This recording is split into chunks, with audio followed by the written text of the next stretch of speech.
guys, well, there you go, I'm warping up here. Yeah, it's a day off for me. Well, I have 3 days off in a week, and I thought today, it was supposed to be raining a bit today, but it seems the sun's come out, but I'm going to go out and have a little day out on Tudley Woods on Thursday. But here I'm making up a, warping up for a scarf. Yeah, some black crochet cotton, and I've got a whole bag full of odd woolly bits that Avalon spun and what have you, so I'm going to put those into the scarf and see what happens. It's quite interesting. I want to go back to doing some inkle weaving later on, but that's for a little bit in the future. Been looking at other things like shuttles and that, and I can make my own shuttles. It's quite easy to do, but then again I do a little bit of spoon carving on the side, so it's not too bad that. So this warping up is it's quite meditative. I've got a little bit of French troubadour music on the background, you know, as if we was in a medieval castle somewhere in darkest France. It's quite nice music actually. I don't understand the French language, medieval or modern, but that's not the point. The point is the enjoyableness of the music. My musical tastes are quite wide ranging, from this and the early medieval period right up to bands like Nightwish, a symphonic heavy metal as it's known. A bit biased on that partly because they use trombones within their thing. Yeah, so yeah, warping this up is quite a meditative experience. Behind me I've got Thor the Terror. He's been shut out of the kitchen because Avalon's cooking up some cakes and making dog treats. We make our own dog treats, so it works out cheaper, and we know what's within the treat itself. You'll have to excuse me, I'll keep disappearing off because the loom is just off camera, so we come across here. Yeah, I'm quite looking forward to this one. I made, as you saw the other week, I made a nice scarf. First one for a long time. This is my second weaving. I've got some weaving on the already on the go, but that's the peg loom. That's a rag rug.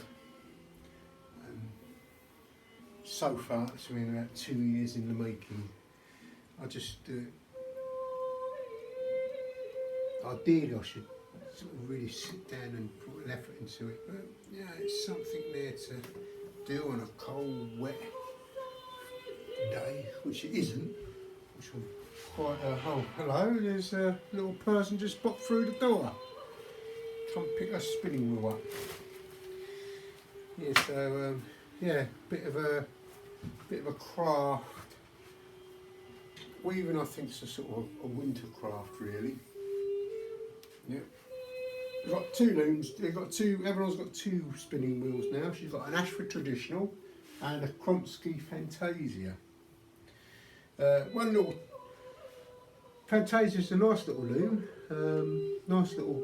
spinning wheel.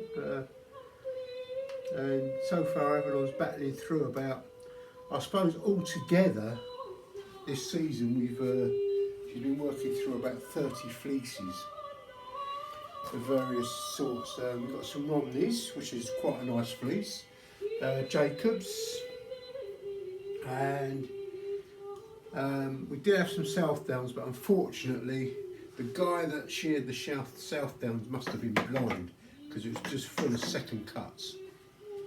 You know, terrible, but that is life. So we're getting to near the end, and I shall. Yeah, so as I say, this This weaving art's quite good, quite enjoy it. It's very meditative. Some people are dead serious about it. They do all sorts of things, nice sheets of cloth, nice broadcloth and what have you. Very sophisticated looms, you know, 4 up to 8 shafts, probably more. But I do fixed heddle or rigid heddle, which suits me. It's very oh, nice cup of tea as well. Very quiet. I've been telling the dog off this morning, as I mentioned, because he was a naughty little boy.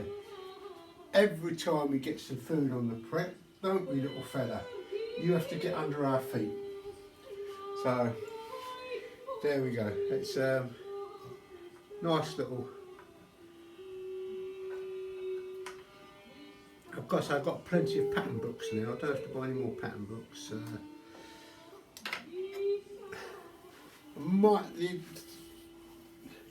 I say the inkle weaving I quite enjoy. It's a bit more concentrated,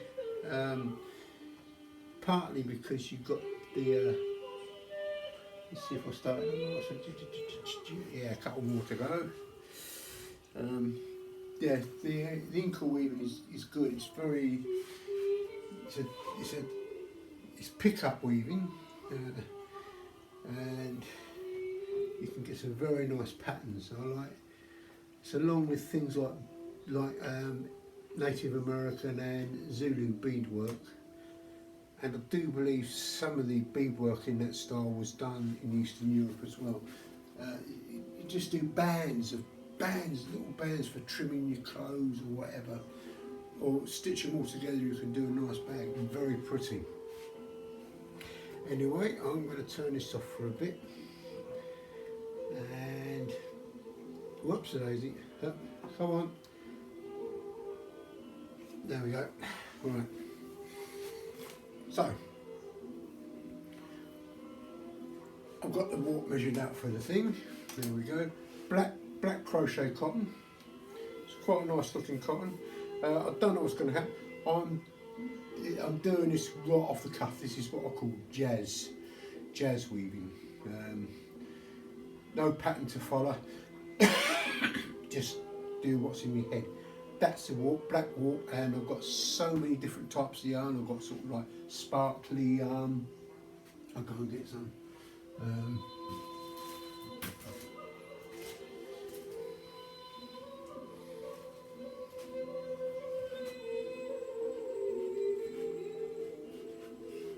I've got yarn like this. Where are we here? I've got this sort of yarn, which is obviously manufactured. We didn't spin it, but knitted a scarf out of that. And I've got this. This is Avalon, actually hand spun this and dyed. So the only thing that was missing was the sheep, and we ate that. No, joking aside, we didn't eat the sheep. But again, it's a way of utilising every part of an animal. The wool, the skin can make into leather. Obviously, the meat you can eat, the bones, you can make into tools, whether it's for tanning hides, making shuttles for weaving, spear points for hunting or whatever. But that's for another video. Anyway, guys, I'll see you in a bit. So, part 2, or it might be even part 1. I might splice it on. Right, I'm gonna got my reed hook, and now I've just got to pull it through the little ears, which is easier said than done sometimes.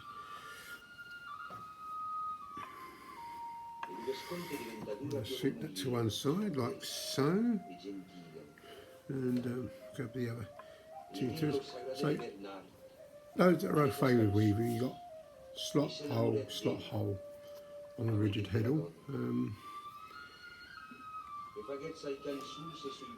So we pull one through. So when you create a shed, obviously.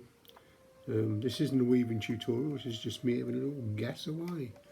I'm going to try and do this once a month, or once a week rather, just to let you know what's going on. As some of you may know, I do study the arts of bushcraft, and this is part of it, I think. Most people seem to think, oh yeah, bushcraft, yeah, you go out into the woods, sit by a campfire, have a few bevies, and that's it. But I think it's much more than that. It's like homesteading. It's all these little skills that you develop. It's bringing bushcraft home. As someone said to me the other day on Facebook, he realised, following my videos, you could actually bring bushcraft home, which you do. Bushcraft is not a thing just for the woods. You've got various skills you can practice at home. You can even practice your fire making. This is proving a bit irksome, this one. Can't mind your little monkey. Actually, if I go like, oh yeah, got it. Yeah, you can practice your bushcraft at home. Various things you can do. You've got loads of resource out there. You've got books, and you've got videos. You can practice fire making in your back garden. It's easy enough to get wood. Outdoors cooking even. I've got a lovely thing, The Wilderness Chef by Ray Mears, his latest book. Inspired apparently by his young son, or now old son. He's about 20, I believe, studying chemistry, but it inspired him to write a book on cooking outdoors. I enjoy my cooking outdoors. You got it? Nope. I enjoy my cooking outdoors. Anyway, I'm going to turn off for a bit and get this done.